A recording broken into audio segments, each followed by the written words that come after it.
রবীন্দ্রনাথ গোটা বিশ্ববাসীর কাছে এক বিস্ময়কর প্রতিভা। তাই তার জন্মবার্ষিকীতে আমি এমন একটি বক্তব্য রাখতে চলেছি যেটা তোমরা যে কোনো জায়গাতে উপস্থাপনা করতে পারবে। শ্রদ্ধেয় শিক্ষক শিক্ষিকাবৃন্দ, সম্মানিত অতিথিবৃন্দ এবং প্রিয় ছাত্রছাত্রীদেরকে জানাই কবিগুরু রবীন্দ্র জয়ন্তীর আন্তরিক শুভেচ্ছা ও অভিনন্দন।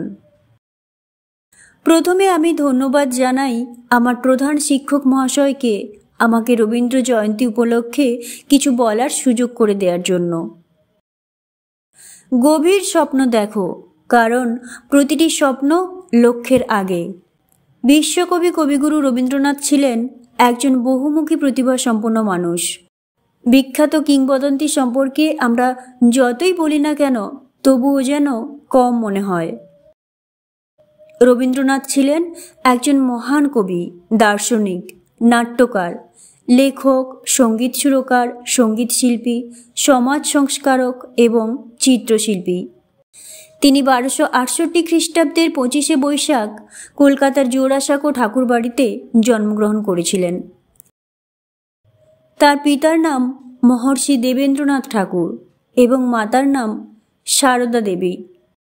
রবি ঠাকুরের দৃষ্টিভঙ্গি ছিল তার শিল্পের মাধ্যমে মানুষকে একত্রিত করা, ভাষা, সংস্কৃতি এবং সীমানার বাধা ভঙ্গ করা। তিনি ছিলেন মহান বুদ্ধি, সৃজনশীলতা এবং দৃষ্টিভঙ্গির একজন মানুষ। তাই তার কাজ আজও মানুষকে প্রভাবিত করে চলেছে। তিনি ছিলেন ভারতীয় সাহিত্যের সত্যিকারের পথিকৃৎ। তার শিল্প ও সাহিত্য শুধু দেশ নয়, গোটা বিশ্বের চিন্তাধারাকে বদলে দিয়েছিল।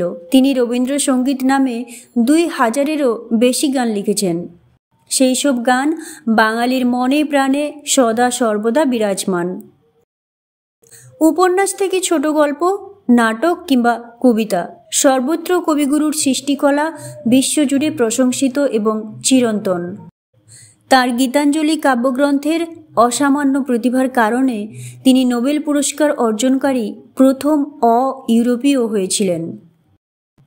চোখের বালি, ঘরে বাইরে, গোরা, দেনা পাওনা, কাবুলিওয়ালার মতো উপন্যাস ও ছোট গল্প আমাদের পড়ার বইতে গেঁথে রয়েছে। ভারতের জাতীয় সঙ্গীত জনগণ মন কিংবা বাংলাদেশের আমার সোনার বাংলা, দুটোতেই তার লেখা ও সুর আমাদের মধ্যে এক গভীর শক্তি যোগায়।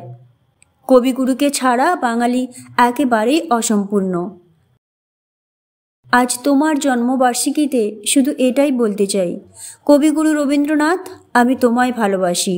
তোমাকে জানাই আমার 100 কোটি প্রণাম। তুমি অমর, তুমি আমার, তুমি গোটা বাংলার, তুমি গোটা বিশ্বের চিরন্তন। ধন্যবাদ। আশা করি ভিডিওটি তোমাদের খুব ভালো লেগেছে।